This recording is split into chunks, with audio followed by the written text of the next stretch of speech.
friends, and welcome to a story time today. I've got a special book to share with you all about a very interesting kind of pet. I wonder if you've ever had a pet like this. The story today is called Charlotte and the Rock. The author is Stephen Martin. So I'm waiting, I know you guys will be telling me he wrote the words. And the illustrator is Samantha Cottrell, so she drew the pictures. Here we go. Charlotte and the Rock.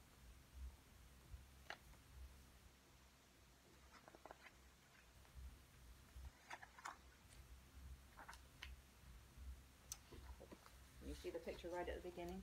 There she is. She's trying to throw a ball for her toy bunny, but it doesn't look like it's playing, right? It's a stuffed toy. That one won't work. So here goes with the story. It says, I'm going to come sit right down here so you can see the book really clearly.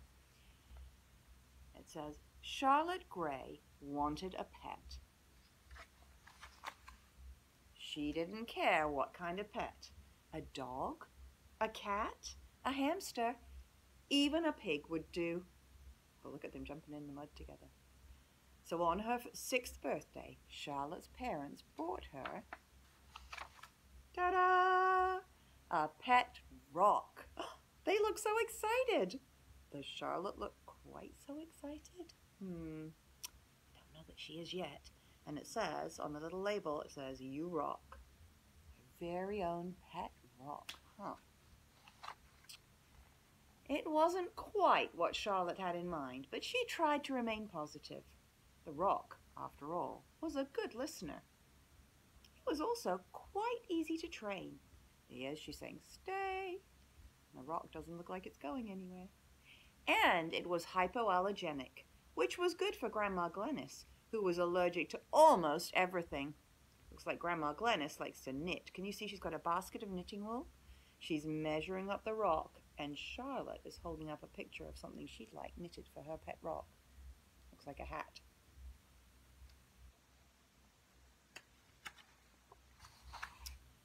But as with any pet, some things proved difficult.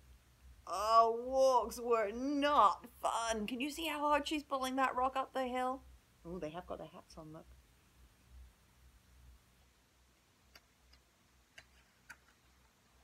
Walks were really not fun.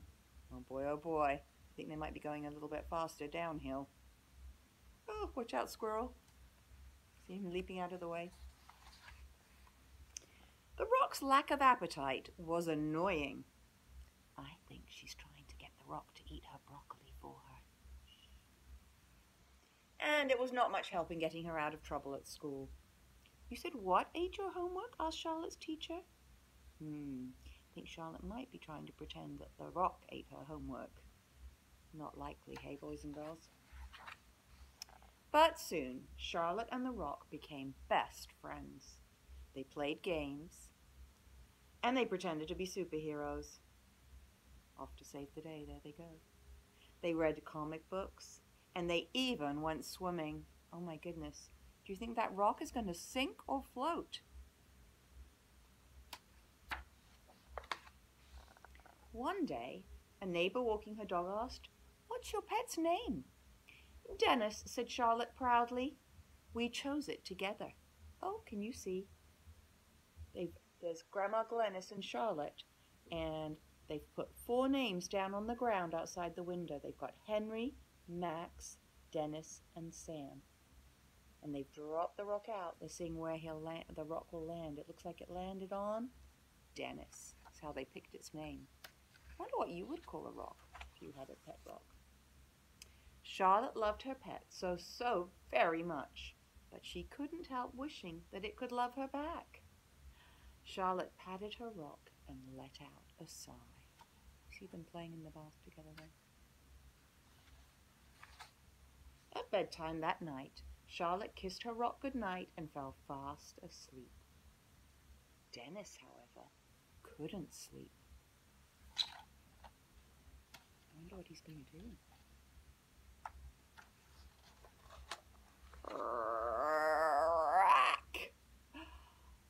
He knew that Charlotte needed a hug. Hold on, what's coming out of the rock? Oh my goodness. She needed a big one. Can you see? I think he's a dinosaur. That rock wasn't just a rock after all, was it? A dinosaur wasn't quite what Charlotte's parents had in mind, but they tried to remain positive. Do they look a little bit surprised? This time Charlotte looks very happy, doesn't she? And look at Grandma Glennis. I think Grandma Glennis is happy too. She's smiling.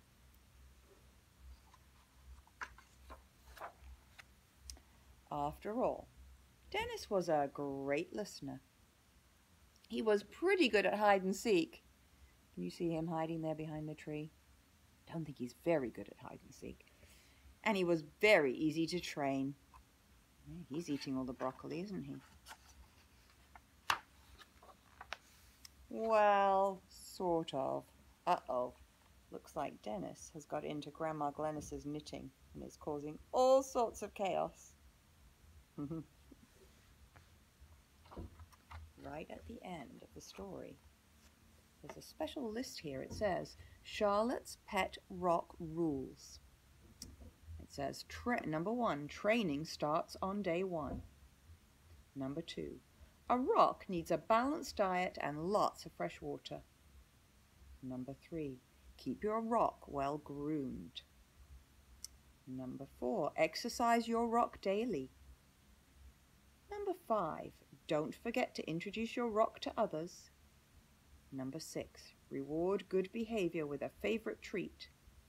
And number 7, give it lots of love. Well, I think any pet would like lots of love. It's a very important part of looking after a pet, isn't it? There we go. So that's all about Charlotte and her pet rock. On the back cover there it says, everyone can use a friend to lean on. Look, she's leaning on her friend, the pet rock. There we go. So I wonder, have any of you ever made a pet rock? Perhaps you could go out into the garden and see if you can find some rocks and create one of your very own.